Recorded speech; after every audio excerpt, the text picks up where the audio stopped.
ये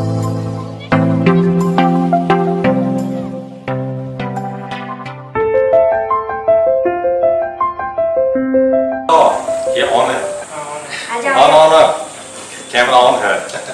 ये मेरे तरफ जो लेफ्ट साइड में है रेहान है, और उत्तर प्रदेश कौशाम्बी इलाहाबाद प्रयागराज वहाँ का रहने वाला है, और से 4 महीने पहले आया था और काफ़ी कुछ उम्मीदें लेकर आया था, और बहुत डेडिकेटेड होकर काम किया इसने, सीखा इसने, और तकरीबन 80 क्लास में एक दिन केवल मिस किया। इससे इसके डेडिकेशन का पता चलता है। और जब शुरू में आया था तो उसके वीडियो मैं बना कर डालूंगा, और अभी जो इसने रिसेंटली किया है, कल परसों जो इसने किया है वो भी डालूंगा। दोनों के को देख करके इसने जो सीखा है वो उसका पता चलता है। और जब ये आया था तो बहुत सारी प्रॉब्लम थी इसके डिक्शन का, लुक का, ये बहुत चीज़ें, बट इसने अपने डेडिकेशन से, डिसिप्लिन से और हार्ड वर्क से समस्याओं से काबू पाया और अच्छा किया, और बहुत ही पंचुअल रहा। ये समय से पहले आ जाया करता था, ये सब सारी अच्छी चीज़ थी। तो ये परसों ये जा रहा है तो अच्छा लगा हमें कि चलो ग्रुप फोटोग्राफ कर रहे हैं, एक वीडियो ही बना ले ताकि हमें याद रहेगा। इससे भी याद रहेगा कि जब मैं एक्टिंग की पढ़ाई कर रहा था तो फिर कैसा माहौल था मेरा। तो अगर हम कुछ बताओगे उससे मैं क्या सोचा था और अभी क्या सोच रहा हूँ?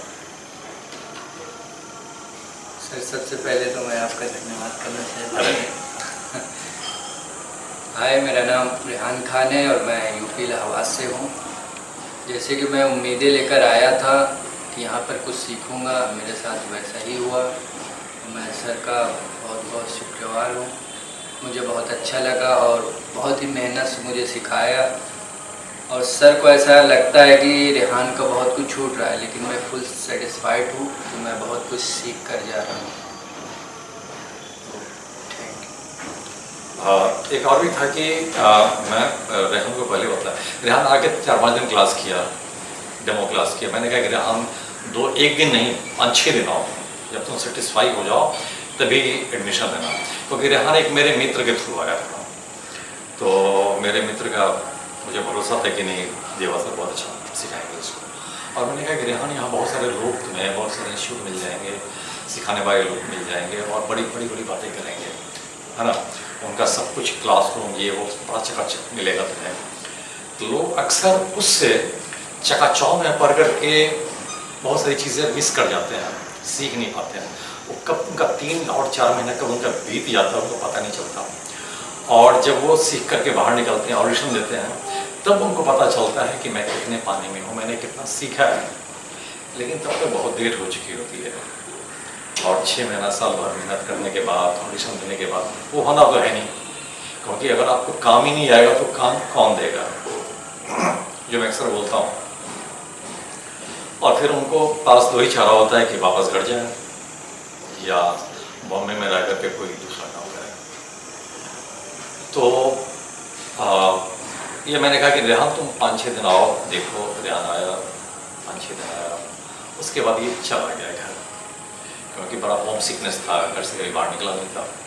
घर चला गया, मेरे ख्याल से 1 महीने के बाद फिर वापस आया और फिर क्लास में किया। तो मैंने इसको 2 बातें कही थी, एक तो रेगुलर आना है, दूसरा कि जो मैं होमवर्क देता हूँ उसको ज़रूर पूरा करो, हर हाल में पूरा करो। मैं इसलिए बता रहा हूँ कि बहुत सारे ऐसे लोग हैं या ऐसे स्टूडेंट्स हैं जो कहीं एक्टिंग सीखते हैं या सीखने की इच्छा भी रखते हैं, उसके साथ ही वो कहीं पार्ट टाइम जॉब भी करते हैं। पार्ट टाइम जॉब करना बुरी बात नहीं है, अपने आप को बॉम्बे शहर में सर्वाइव कर देंगे, अच्छी बात है, करो। लेकिन इतना होमवर्क होता है कि आप उसको पूरा नहीं कर पाओगे, तो कम से कम ये 4 महीने तो अपने आप को फ्री रखो, इसी काम के लिए डेडिकेटेड रहो, वरना आप अपना 100 में 100% दे नहीं पाओगे आप।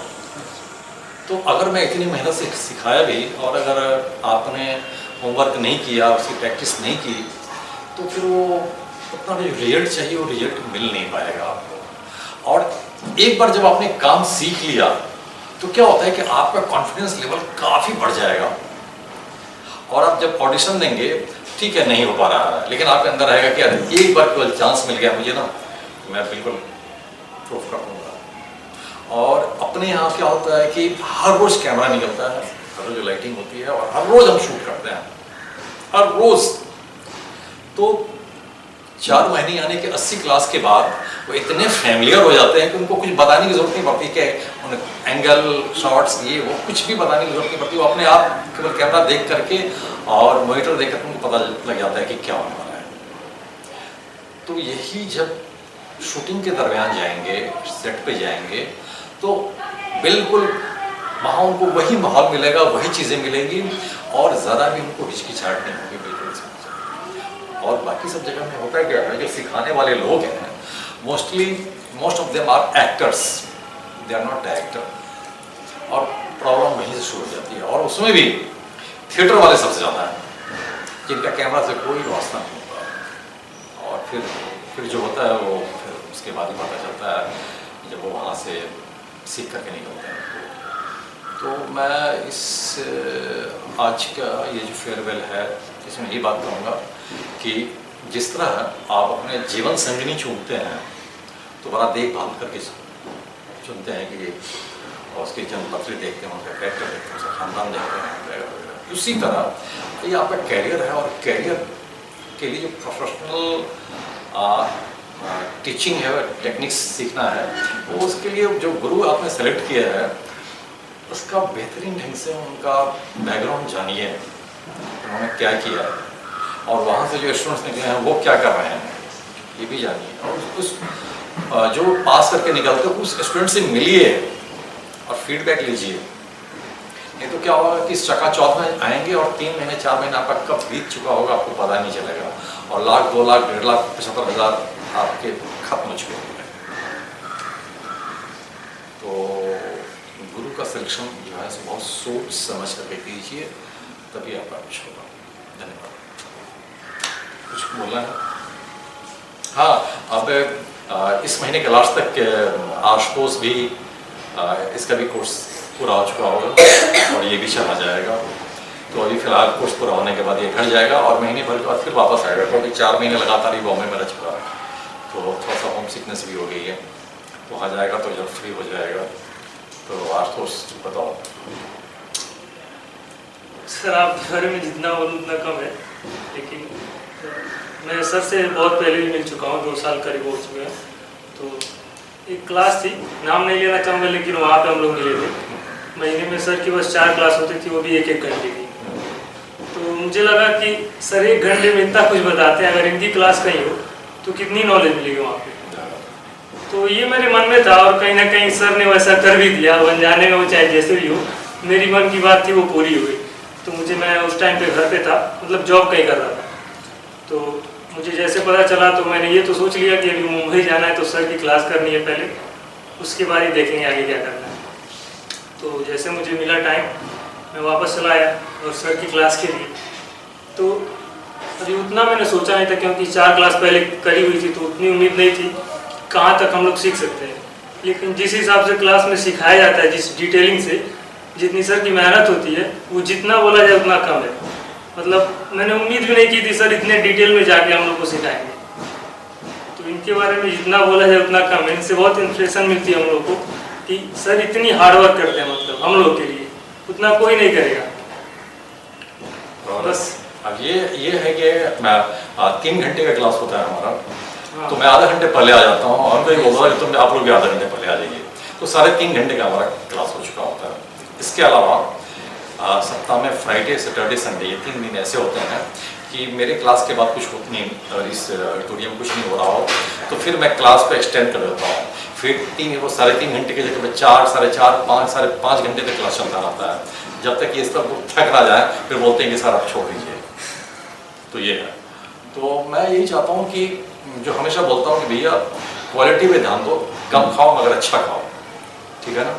तो मेरे पास स्टूडेंट्स कम हो चलेगा, लेकिन जो तो मैं तैयार करूँ वो बॉम्बे में काम करें, फिल्म इंडस्ट्री में काम करें, उनको घर वापस न जाना पड़े।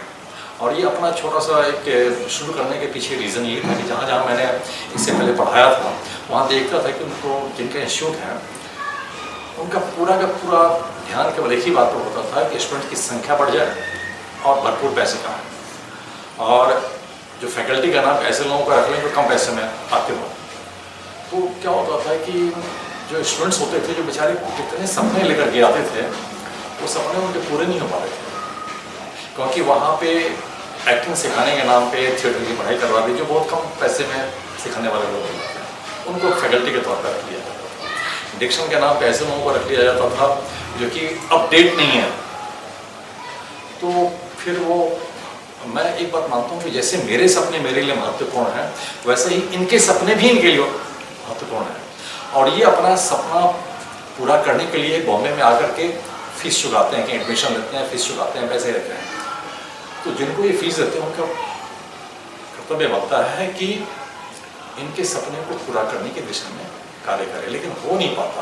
ये जो लोग 3 महीने के 75,000 लेते हैं, वहाँ से लेकर के जो लोग 3 महीने का 3 लाख रुपए लेते हैं, वहाँ तक अब बॉम्बे में आइए और उस इंस्टीट्यूट से निकले हुए स्टूडेंट से पूछिए तो आपको पता चलेगा, केवल पैसा कमाना और इसके अलावा कहीं ध्यान नहीं होता उनका। ठीक है ना? जहाँ मैं पहले पढ़ाई करता था, वहाँ मेरे सामने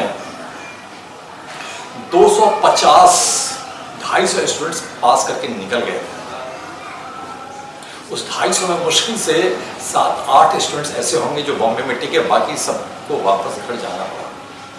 इसलिए कि जब उन्होंने ऑडिशन देना शुरू किया तब उनको मालूम पड़ा कि भाई हमने जो सीखा वो किसी काम का नहीं है, हमें तो बेवकूफ़ बना दिया इन लोगों ने।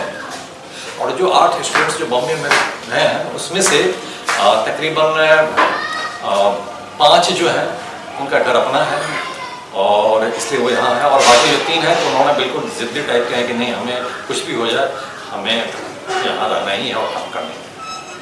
तो कुछ ऐसा रहा है। तो होप कि आप कहीं भी बॉम्बे आएँ और कहीं भी एडमिशन लें तो उससे पहले उस इंस्टीट्यूट को देख लें, वहाँ जो पढ़ाने वाले हैं उनके बारे में जान लें, उनका बैकग्राउंड जान लें, और वहाँ से जो लोग पास करके निकले हैं उन स्टूडेंट से जरूर पूछें उसके बारे में कि वहाँ कैसा पढ़ाया। अब वो स्टूडेंट्स को आपको बड़ी आसानी से मिल जाएंगे। आप अंधेरी में 4 बंगला माड़ा है, आराम नगर है या आदर्श नगर है, इन सब जगहों पे वो सब सारे लोग मिलेंगे आपको जो ऑडिशन देने के लिए इधर उधर घूमते रहते हैं।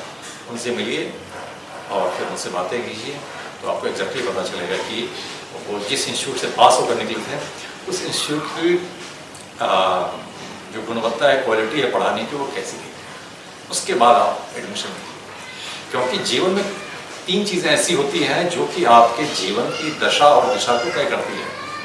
जैसे पहली चीज़ है माँ बाप, मगर माँ बाप के बारे में कोई चॉइस नहीं होता, उसको कोई आपका प्रश्न नहीं चलता। सेकंड है आपका लाइफ पार्टनर। ठीक है, तो लाइफ पार्टनर सेलेक्ट करने से पहले, शादी करने से पहले उसके बारे में जानकारी आप लेते हैं, उसके बाद शादी करते हैं। वो अगर आपके मन के मुताबिक मिल गई, अच्छी मिल गई, तो आपका जीवन सुखमय रहेगा, आपके जीवन में घर में खुशहाली आ जाएगी, जीवन स्वस्थ सा बन जाएगा। लेकिन अगर इसके विपरीत रहा तो फिर जीवन नर्क के समान हो जाएगा। और थर्ड, आपका प्रोफेशनल एजुकेशन, जहाँ आप जिस किसी प्रोफेशन में जाते हैं उसके बारे में जो आप जानकारी हासिल करते हैं, उसके बारे में जो सीखते हैं किसी इंस्टीट्यूट में, किसी स्कूल में, वो उसके सिलेक्शन में कतई कोताही न बरतें, क्योंकि आपके जीवन की जो करियर है आपका, उसकी पूरी दशा और दिशा को तय करेगी। तो बॉम्बे आए, सप्ताह भर रहें और आराम से जितने सारे इंस्टीट्यूट हैं वहाँ जा कर के मिलें, और उस इंस्टीट्यूट से जो पास में हैं उनसे मिलें। उसके बाद फिर डिसीजन लें कि मुझे कहाँ जाना चाहिए। ठीक है, नीतू कुछ बोलना चाहोगे? नो, तुम जस्ट बोलेगा नहीं, कुछ बोलोगे? अच्छा, जश और नीतू अभी 1 महीना पहले ही आए हैं। जश ऑलरेडी बाल कलाकार के रूप में काफ़ी काम कर रहा है ये, और नीतू बहुत ही दूर से आई है, बिहार से आई हुई है। तो देखते हैं।